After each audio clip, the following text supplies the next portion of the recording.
last in the NFC East with a 4-11-1 record. So, Acho, what was your reaction to the Eagles hiring Sirianni as the head coach? I got a lot to get off my chest. Let me preface with this, big bro. We're going here. You can be unqualified and still succeed. The two are not mutually exclusive. You can be unqualified. I heard it. And still succeed. And now I feel it. Let's go ahead and get that out the way. Okay. Just because someone succeeds does not mean they were qualified to be hired. Nick Sirianni wasn't qualified to get this gig. Ooh. He wasn't. Let me make this clear for all of y'all. The Eagles fired Doug Peterson to hire his understudy's understudy. All right. The Eagles hired Doug Peterson to hire his OC's offensive coordinator. Somebody got to make that make sense for me, Marcellus. I'm here. I don't get this hire. Actually, I do get it. I didn't want to be honest with y'all because in playing for the Eagles, I'm not allowed to tell y'all 100% of the truth. Ooh. You know what I'm saying? When you're in the locker room, you can't say everything, but it's about time to say some things.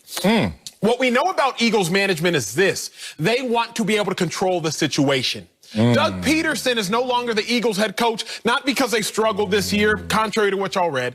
He's no longer the Eagles head coach because management wanted to tell Doug Peterson who to hire and who to fire. And Doug Peterson looking at himself saying, look, I've won Super Bowls. Y'all not going to tell me what to do. But you know who Eagles management can control?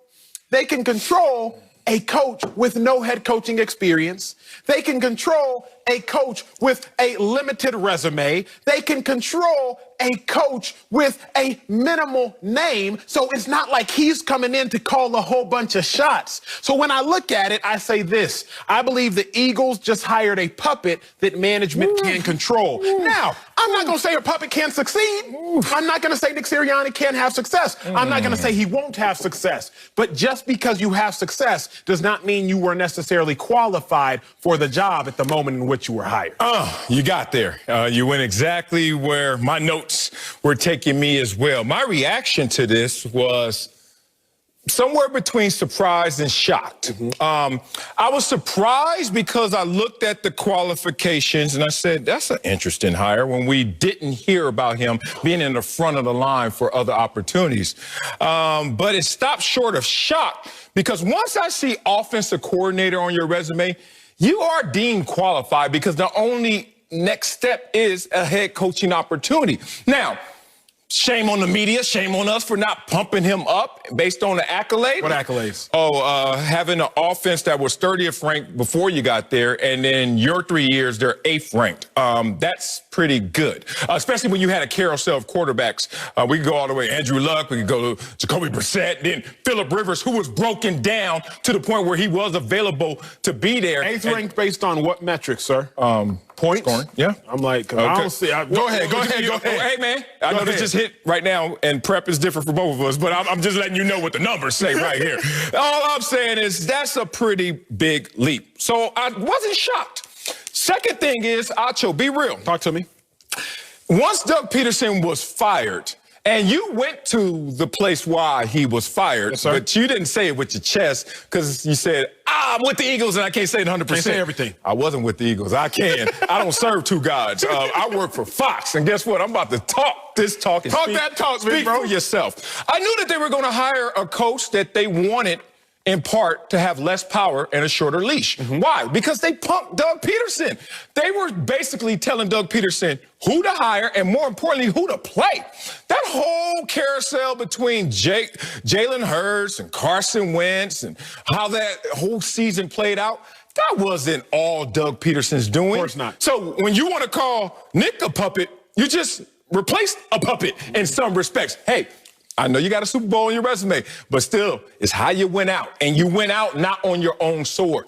So I look at this situation in short and say this. If they did that to Doug Peterson, the next best thing in terms of who's going to replace him is going to be someone with less power, shorter leash, and who was the best for Carson Wentz before? Because you got to make your money work. You got to get a return on investment. I understand what you're saying. Come on. I'm not saying he's better than Jalen Hurts because you know I think Jalen Hurts is better.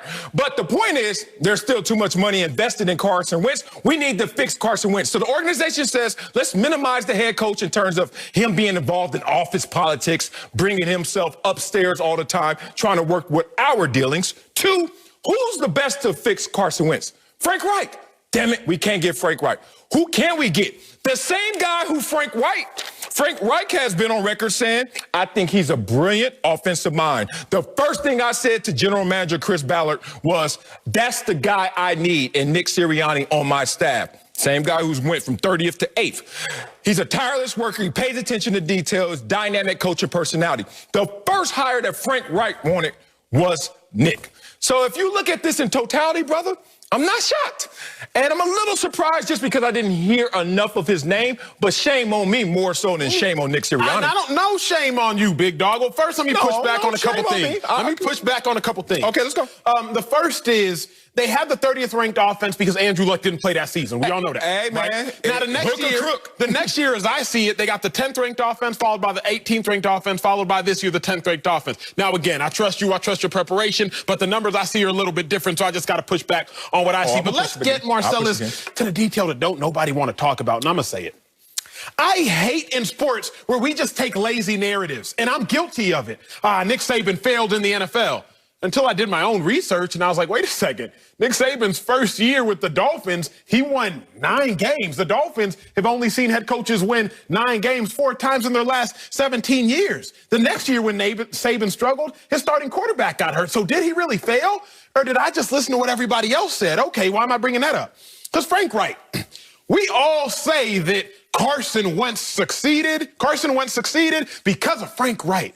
And yes, that played a factor, but all the dudes I talked to who were on that Super Bowl roster told me Frank Reich didn't call the plays.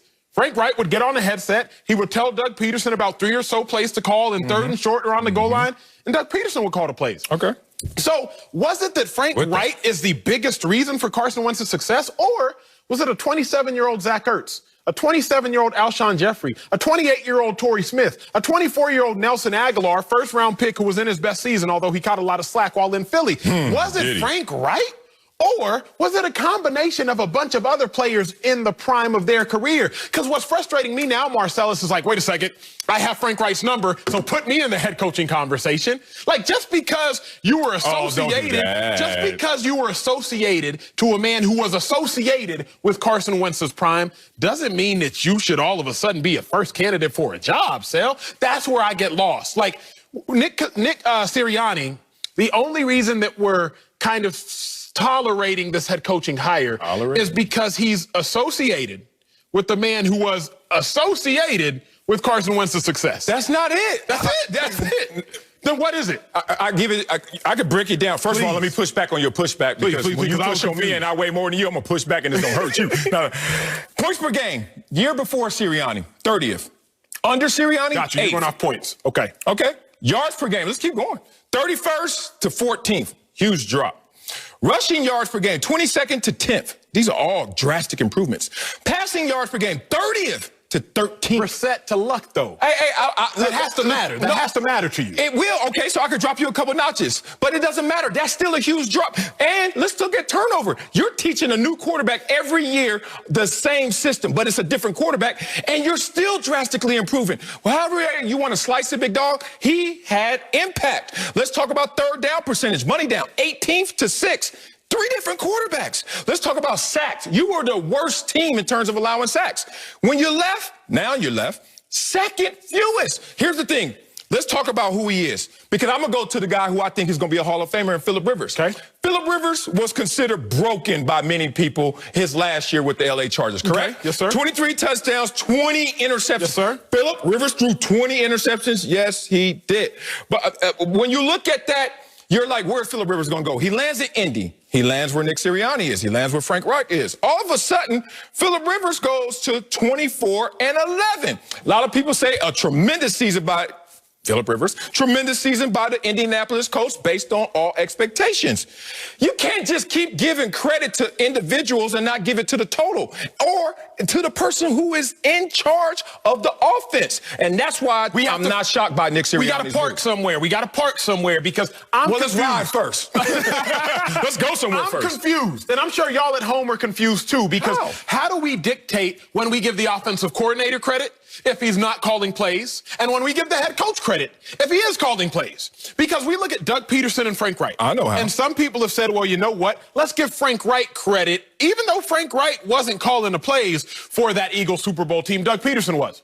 Well, then we look at the Chiefs, and we don't give Eric Bieniemy any credit. We give Andy Reid all the credit because Andy Reid is the play caller, not Eric Bieniemy. But finally, how long it take you to get to where you No, I'm not even going. That's not where I want to go. Okay. But then we go to the Colts. Let's go. And now we're going to give Nick Sirianni credit, even though Nick Sirianni's not calling the plays, but Frank Wright is. I just don't know how we're allowed to pick and choose when we want to give non-play callers credit. Well, one, if you own a team, if you own anything in this world, as you own some things, I know your properties, your IP is out there, you can do what the hell you want to do. So let's not go into somebody else.